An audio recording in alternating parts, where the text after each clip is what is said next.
This movie has more twists than a roller coaster designed by someone with a grudge. A Simple Favor is a movie that I had no clue was getting a sequel. Nevertheless, Prime Video now have this new sequel called Another Simple Favor, and we have our two leading protagonists returning. But is this film twisty enough for you to get involved in these two main protagonists again? Stephanie Smothers and Emily Nelson reunite on the island of Capri, Italy, for Emily's extravagant wedding to a rich Italian businessman, which is interrupted by murder and betrayal. This film has the funniest and worst death scene I've ever seen on film, and that's coming from the ridiculous films that you see like 33, A Naked Gun, 33 and the Third, those really kind of slapstick deaths that you see, as well as some serious deaths. This movie has such a bad CG death scene that I burst out laughing, but it wasn't because it was a good death scene. It was just so weird to have in this movie. Whoever greenlit this death, dude, I don't know how this got past the cutting room floor. However, putting that all aside, when A Simple Favor came out, this was surprising to me. I heard a lot of people bad mouthing it, and yet when I look at the actual critics and ratings for the first film, people did genuinely seem to enjoy it. And that's because it had a weird flavor to it. It was about a friendship, but it also had a sort of murder mystery in there. And Anna Kendrick is playing a character we've seen her play before, but because of the witty bounciness of the dialogue, bouncing off of Blake Lively's character, Emily Nelson, they work really well on screen together. You believe them as sort of best friends, sort of frenemies, not quite knowing who's going to survive at the end of the film. And so when we had that reveal of the murder and who ends up in jail, there's no ways people thought that this was going to get a sequel. And yet it did. And it came out of nowhere. And I'm here to say this one is so twisty, but it's also fairly good.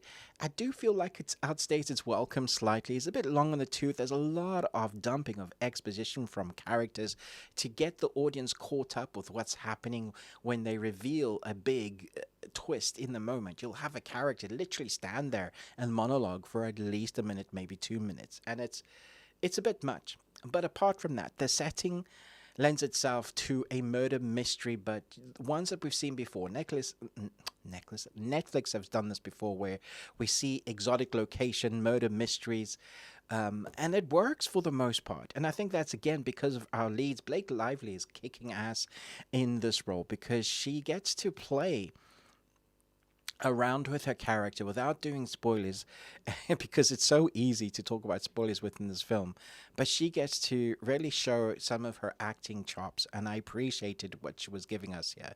It was really entertaining to watch. And then once again, Anna Kendrick playing Stephanie Smothers plays such an interesting. It's the same character she was in season 1, but she's so much more confident this time round. The confidence of what she's gone through in the first film, she's now an author, she's much more assured of herself, and seeing her step into this role, again with her witty dialogue, clever comebacks, just really kind of off-the-cuff things that you don't think that most people wouldn't be able to get away with saying. She is able to say here, and it's obviously for comedic effect, but it works because it's delivered in that dry way that Anna Kendrick will often deliver. One of the best examples of this is if you watch Mr. Right with Sam Rockwell, one of my favorite, if not my favorite, assassin films. Her character in that is this character here. And that's not saying that she can't act well. She just fits really well into these genred films. And so when we get the mystery that's going off its rockers, it's like, hey, did you think that this was the twist? And then it does another reveal, and then it does another reveal. It gets a bit bizarre and a bit bonkers. But that's because this film knows what it is. It's having fun with the genre. And there are serious moments, but for the most part, that dialogue and the chemistry between the two main protagonists work really well. The cinematography is great, lending itself to that adventure in Italy. It's in Italy, and it is like that. I speak from experience, having been there a couple of times. It feels romantic and adventurous. Add a bit of murder mystery and a bit of chaotic murder without that one murder that I was talking about that was terrible. there are moments that I saw coming, but there are also moments that I was like, oh, okay, that's nice. It's always nice to have a film that, we've seen so many murder mysteries, and everybody's trying to do something new to keep the audience guessing, to keep you engaged.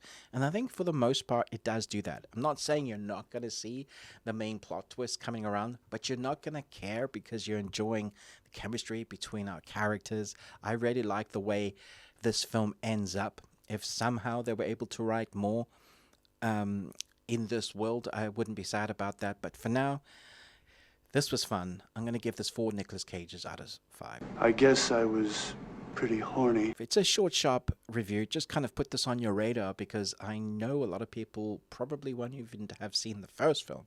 But if you haven't, I highly recommend an interesting murder mystery of the first one, an interesting sort of adventure going places I wasn't expecting in the second one, and some great acting from our 2 leads. And, just a little mention of Alison Janney. She's a fantastic actress. She plays Aunt Linda McClendon in this one. And there are a number of characters that you love to hate in this movie. She's one of them and plays her role perfectly.